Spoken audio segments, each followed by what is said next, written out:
오행의 생극에 관계된 것의 기초적인 내용을 조금 한번 생각해 보도록 하겠습니다. 예, 초급자분들은 이제 그 사주 공부를 처음에 해 나가면 오행이라는 걸 이제 배우기 시작하죠. 그죠?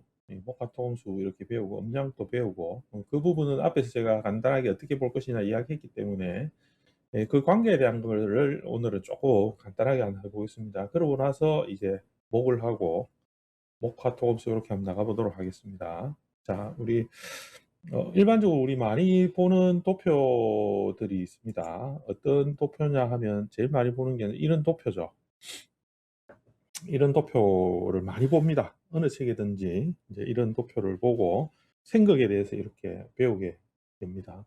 예, 우리 이 도표에서 우리가 관찰해야 되는 거는 이렇게 하죠. 목은 화를 생하고 화는 토를 생하고 이렇게 돌아가는 거죠. 그죠?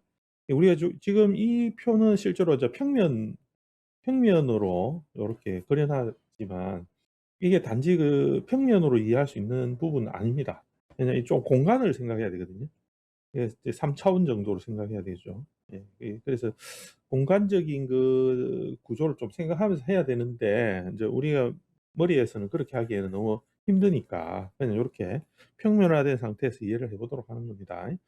목이라는 것이 있고 목은 이렇게 화를 생하게 되죠. 그래서 이래 5 가지를 이렇게 다 요렇게 일정한 간격으로 이렇게 띄워 놓고는 이 관계에서 이렇게 생을 한다라고 보는 겁니다. 요렇게 다음 단계로 가면 순수가 이제 생을 하고 그다음에 하나가 이렇게 이제 우리가 명리에서 하나가 이렇게 생을 하게 되면 반드시 화가 예를 들어서 목에 의하여서 이렇게 생을 받죠. 생을 받으면 생을 받는 단계에서는 반드시 목이라는 것도 화에 의하여서 에 그 생이라 하는 작용을 했기 때문에 생을 받는 현상이 생기게 돼요.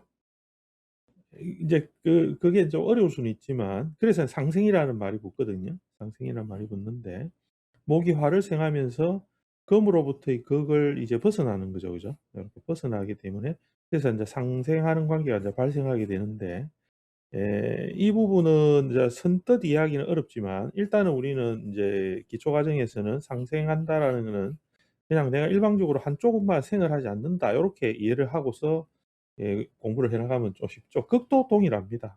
여기서는 표시가 그냥 한쪽만 요렇게 극을 했죠. 그죠? 예, 하지만 실제로 금이 목을 이렇게 극을 할 때는 금도 목을 극을 하는 단계에서 일종의 그 작용 변화를 일으키게 돼요.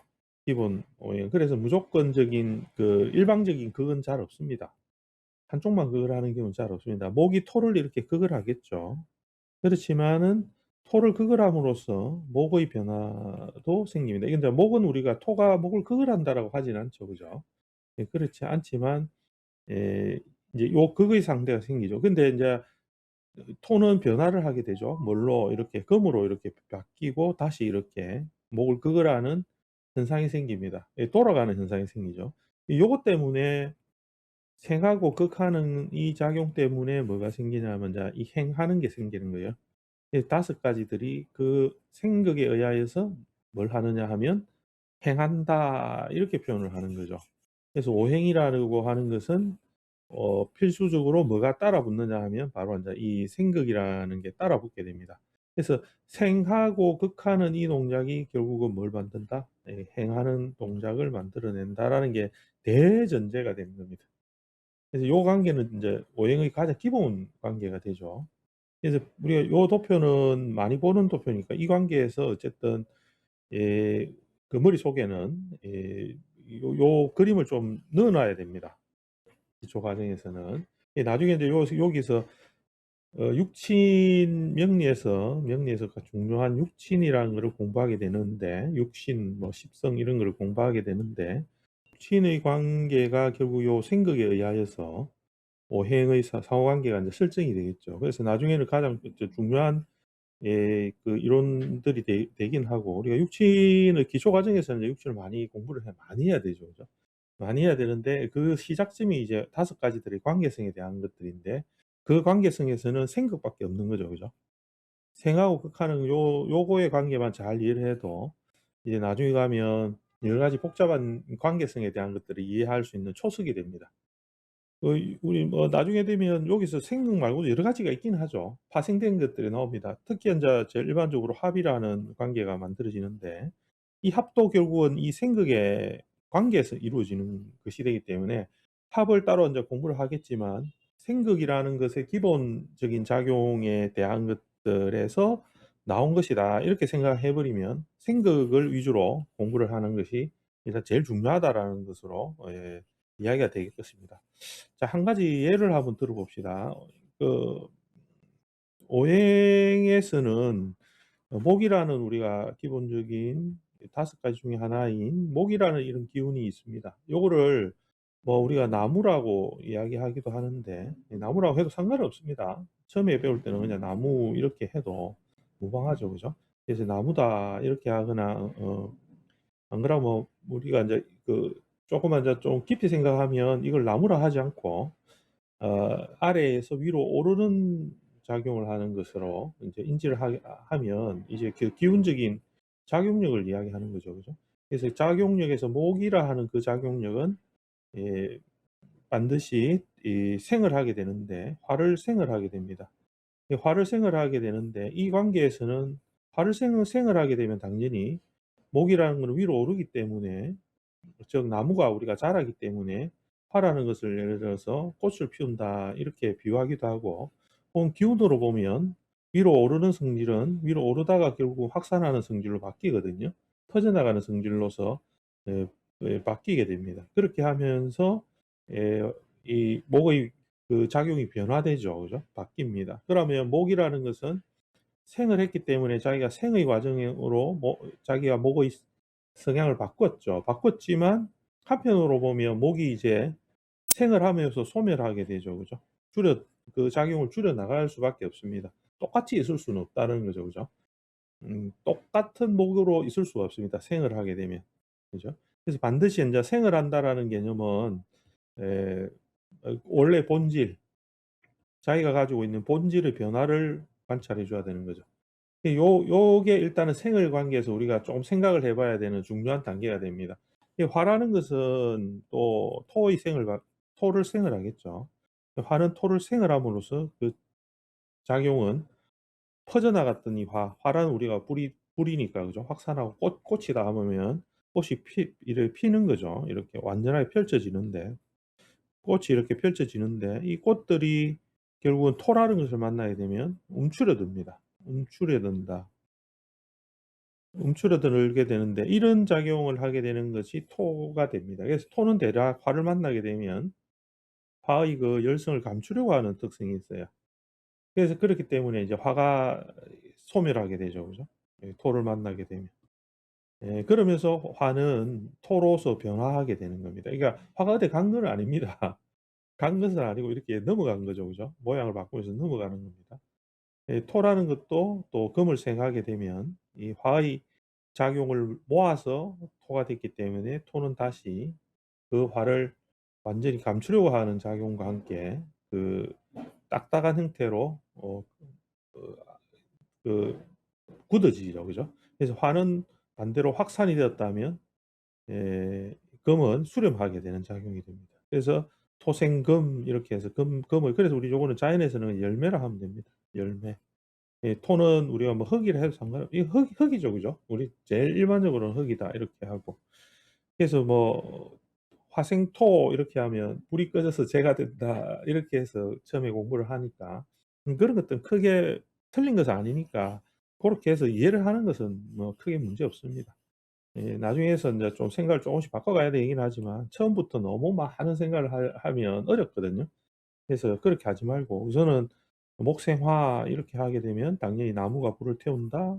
불이 또 토를 식혀서 이루게 되고 또 토가 굳으면 금이 되고 금에 의해서 차가움의 수가 이루어지고 뭐 이러면 이제 보통 책들은 "바위에서 이렇게 바위를 만져보니 죽죽하더라." 요렇게 이야기하기도 하거든요. 예 그렇게 해도 상관없습니다. 근데 인제 원래 기본적인 걸 하면 그렇게 하면 안 되죠. 그죠? 그러나 어쨌든 금생수 이렇게 이해하기는 좋습니다. 하고 또 "물이 나무를 생한다." 이런 관계를 하면서 수생목 이렇게 하죠. 이러한 생의 단계는 전부 다 그전의 단계를 소멸하면서 이루어져요. 단절하게 되죠. 그죠? 점차. 완전히 단절은 못 하지만 이렇게 넘어가는 단계를 단절하면 그전의 단계를 단절하면서 넘어가야만 되는 거죠. 그죠? 그래서 완전히 다음 단계를 이루게 되면 그전의 단계와 단절하게 되는 현상이 생겨요. 왜 그러냐면 그 관계가 어디서 나오냐면 이게 인제 극에서 나오는 거죠. 그죠? 내가 화를 이렇게 극을 해 버리면, 그러니까 목이 화를 갖다가 이렇게 생을 해 버리면 화는 그 작용에서 무엇의 작용을 하게 되느냐 하면, 화가 생기게 되면 바로 금을 극을 이렇게 해 버립니다. 극을 해 버리게 되면 예 이 금작용이 생기게 되고, 화가 만들어지면서 금작용이 생기거든요. 그래서 금작용이 생기게 되면 금이 목을 극을 하면서 목이 화로 가는 이 단계를 촉발시키게 되죠. 그죠? 촉발하게 되고 그 단계를 빨리 진행하게끔 만들어 내요. 그러니까 자연스럽게 극이라 하는 것은 어떤 의미를 지니느냐 하면 생의 본질이 되는 거죠. 그죠? 생을 하게 하는 근본이 됩니다. 그래서 반드시 사주 안에는 뭐가 우리가 인제 있어야 되느냐 하면 자신을 극을 하는 오행이 있어야 된다. 이렇게 이야기를 합니다. 이게 없는 사람은, 극하는 오행이 없는 사람은 자기 마음대로 산다. 이렇게 표현하는 거와 마찬가지 그렇게 하죠. 그래서 인제 나중에 명식 내고 자기가 어떤 일간인가 이런 것들을 우리가 나중에 공부를 하게 될 거지만, 일단 자기가 어떤 이 다섯 가지 중에 하나로는 태어날 수밖에 없거든, 사람이라는 거는. 자연의 모든 거는 이렇게 됩니다. 여기에 지구에서 이루어지는 모든, 지구에 존재하는 모든 거는 이 오행이라는 것의 한 가지로 태어나게 되어져 있습니다. 목으로 태어나냐, 화로 태어나냐, 토로 태어나냐, 금으로 태어나냐, 수로 태어나느냐. 그중에 한 가지로 태어나죠. 그죠? 그 한 가지로 내가 만약에 수로 태어났다 이러면 이 수는 반드시 어떤 작용을 하느냐 하면 목으로 가려고 하는 작용과 금으로 또 생조를 받으려고 하는 작용. 그죠? 그리고 화를 극을 하려고 하는 작용과 그다음에 토로부터 반드시 극을 받아야 하는 작용이 다 섞여 있는 겁니다. 그래서 이 다섯 가지들은 서로 떨어지지 못하는 거죠. 안타깝게도 다 같이 가야 됩니다. 우리가 인제 사주 공부를 하다 보면 착각하기가 좋은 게, 내가 예를 들어서 수로 태어났다 이러면 이 나머지 것 이 나머지 것들이 다 갖춘 사람이 잘 별로 없거든요. 골고루는 못 갖춥니다, 사실은. 물론 이제 골고루 갖춘 사주들도 있지만 그 골고루 갖추지 못한 것 중에서 어떤 것이 빠져 있는 경우들이 인제 대부분의 사주들이 많은데, 인제 그런 것들이 결여가 되어 있으면 수입장에서 극을 하거나 극을 받는 것, 생을 하거나 생을 받는 것의 관계가 뭔가에 결여가 되어져 있다라는 것을 의미하죠. 그렇기 때문에 그 수가 하려고 하는 동작, 이 수가 하는 동작에 장애가 생기게 됩니다. 그 장애가 우리가 인제 밝혀내는 거죠. 그죠? '이런 결함이 있다. 이런 문제가 있다.'라고 우리가 인제 찾아주는 것이 사주 공부의 인제 첫 출발이 됩니다. 그래서 수라는 것으로 만약에 태어났다 하면 반드시 목을 생하고 금으로도 생을 받아야 되고, 화를 극을 하고 또 토로부터 극을 받아야 되는 것입니다. 이거는 필수적인 겁니다. 그래서 '아이고 극하는 것은 나쁜 거니까 내가 극 안 받는 게 좋지.' 이렇게 하는 게 아니에요. 이 명리는 반드시 생극의 관계가 골고루 있어야 되고, 그게 인제 사람들의 사주는 편중되어져 있습니다. 대부분은 편중되어져 있고 대부분은 어그러져 있습니다.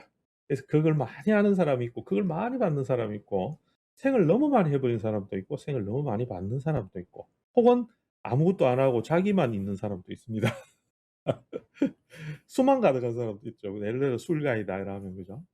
아무것도 없어. 생도 안 하고 극도 안 받고 극도 하지 않고 또 생도 안 받는 그런 사람들도 있습니다.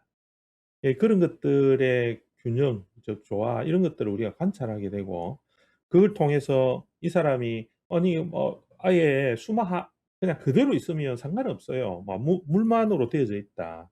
다른 오행이 그냥 아무것도 없다라고 해도 상관은 없는데, 그런 사람들도 인제 많이 있거든요. 하다 보면 있는데, 문제는 뭐냐 하면 우리가 이 사람이 태어나서 살아가면 반드시 내가 수로만 존재하여서 살 수가 없어요. 왜냐하면 오행이라고 했잖아요 아까. 행하기 때문에 이 행은 반드시 생극에 의해서 이루어지니까 여기에 있는 나머지들이 반드시 운을 따라서 운을 따라 가지고 뭘 하느냐 뭐 행옵니다. 운행합니다. 예, 운행하면서 술을 생각을 계속 줘요. 계속 작용을 줍니다. 그러면 수라는 것은 당연히 내가 가만히 있고 싶어도 무조건 이 생각을 받을 수밖에 없겠죠. 그러니까 수는 변화할 수밖에 없는 겁니다. 그럼 나는 가만히 있을래 하더라도 운이라는 것 때문에 가만히 있질 못하는 거죠. 그죠? 그래서 늘 그게 변화할 수밖에 없기 때문에 이렇게 한 가지로만 가지고 있게 되면 그 운의 작용에 의해서 너무 기복이 심한 형태가 나타나겠죠. 인제 그런 것들이 우리가 나중에 인제 점차 해야 되겠지만 관찰하는 것에서는 어쨌든 아주 중요한 포인트가 됩니다. 그래서 오늘 제가 좀 간단하게 이야기했지만 오행이라는 거는 서로 생극한다 요런 거에 관계를 잘 염두에 두고 우리 기초 공부하시는 분들은 이 부분을 간단하게 우리가 배웁니다. 이 간단하게 배워도 상관없어요 처음에는. 왜냐하면 좀 쉽거든요 이게. 가만 생각해 보면 도끼로 나무 찍고 이러면 '아 이 금강목이구나.' 이렇게 하니까 좀 쉬운데 우리가 이 세상에는 5가지가 있어 가지고 서로 관계되는 그 작용의 기본적인 숨은 룰을 알아야 되는 거예요. 그게 더 중요하거든요. 그냥 단순하게 외우는 거는 누구든지 다 할 수 있으니까 '왜 생각이 이렇게 있느냐.' 인제 이런 것들이죠. 그죠? 예 고런 것들의 기본적인 거를 쪼끔 이렇게 생각하면서 공부를 하면 나중에 가서 어려운 게 나오면 좀 이해하기가 수월해집니다. 그래서 여러분들이 공부할 때는 고런 부분을 쪼끔 신경 써서 오행의 생각에 대한 부분을 한번 해 보도록 그렇게 공부하도록 그렇게 한번 보십시오. 오늘 뒤에 목 좀 하려고 했더만은 시간이 뭐 그렇게 여유롭지 않아서 요거는 다음 시간에 한번 해 보겠습니다. 예. 여러분들 하여튼 오늘 요까지 할게요. 예. 예.